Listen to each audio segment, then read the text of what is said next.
والشمس وضحاها والقمر إذا تلاها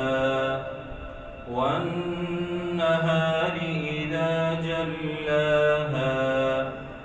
والليل إذا يغشاها والسماء وما بناها والأرض وما طحاها ونفس وما سواها فألهمها فجورها وتقواها قد أفلح من زكاها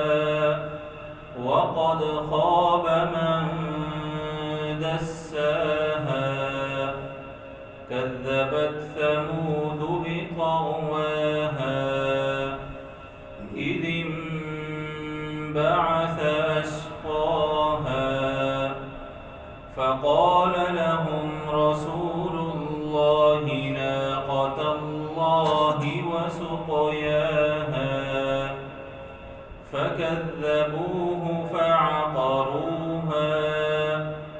فدمدم عليهم ربهم بذنبهم فسواها